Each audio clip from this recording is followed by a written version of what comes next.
So please introduce yourself and your film.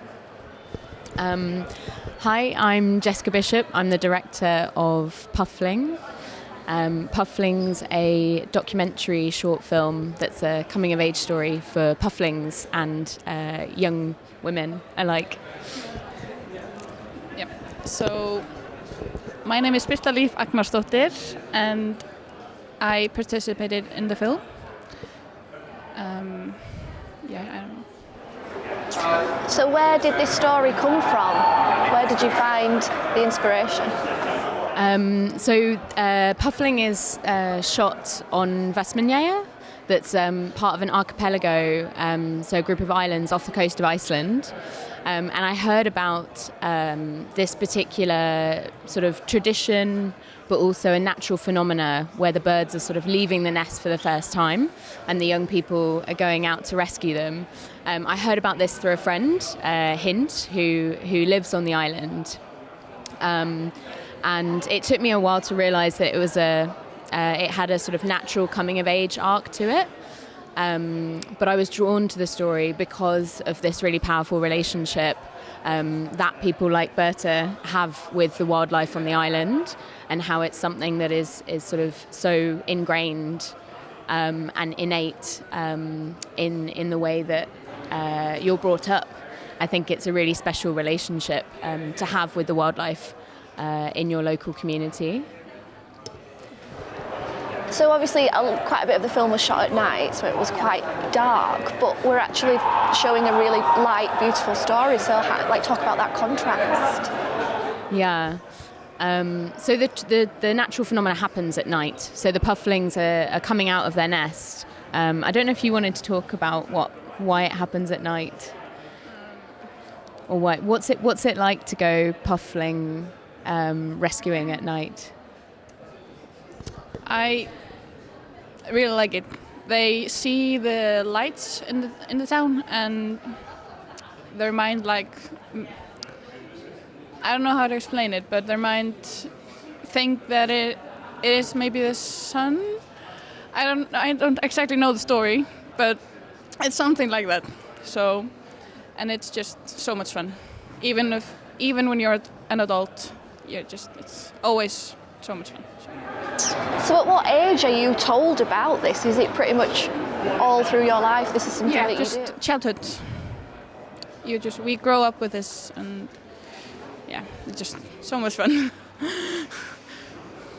Do you want me to say? So something that we wanted to sort of elaborate on or play with in the film was the contrast, the fact that it's an act of care, an act of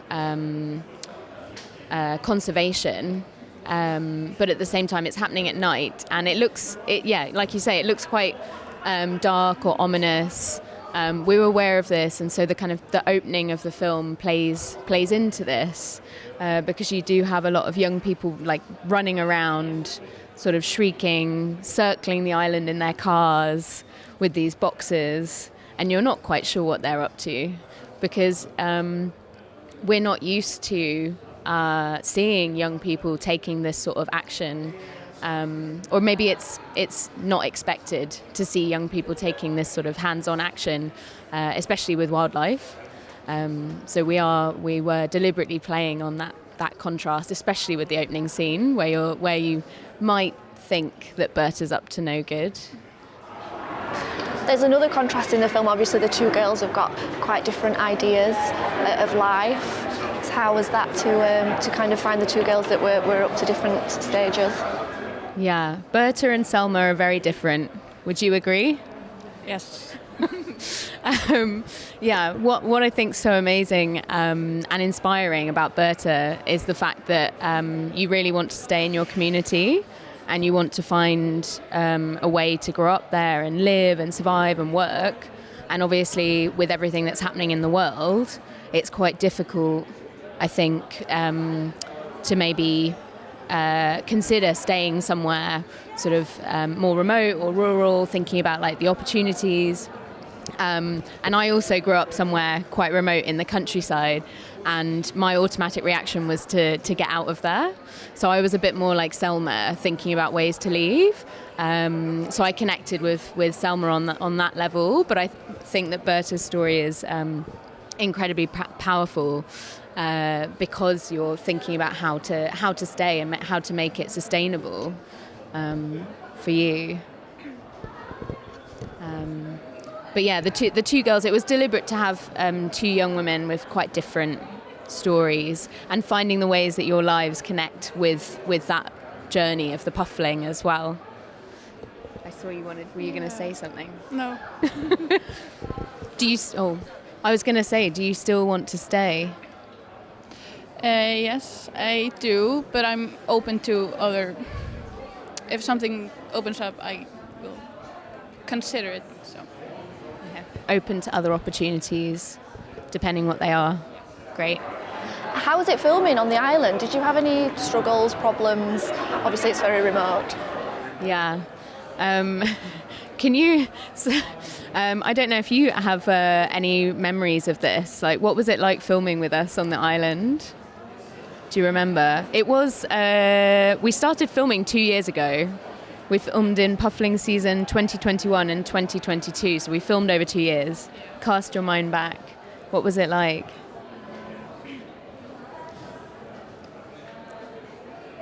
How did it feel having myself and Anna in the back of the car? So I have never done anything like this before. So it was well out of my comfort zone, but I don't regret anything. So it was a great experience, and I'm so happy I did it. So. From my experience, I was not used to the weather, and Berta and her cousins who we were filming with, Berna and Andres, were running around in sort of tracksuits. Not cold, it was raining, they seemed absolutely fine, and I actually broke all of my wet weather gear on the first night.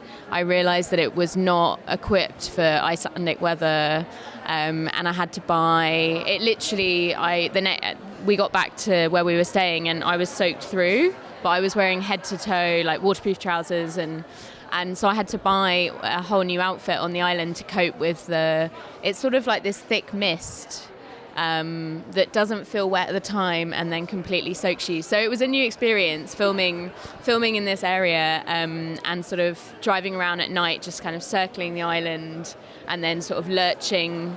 The car would just sort of lurch to a stop, and then everyone would kind of evacuate, and Anna and I were sort of left scrambling. So we really had to think about how we were going to film this observationally, because everything just kept happening so quickly. Okay. Well, thank you very much, ladies. Thank you for being here.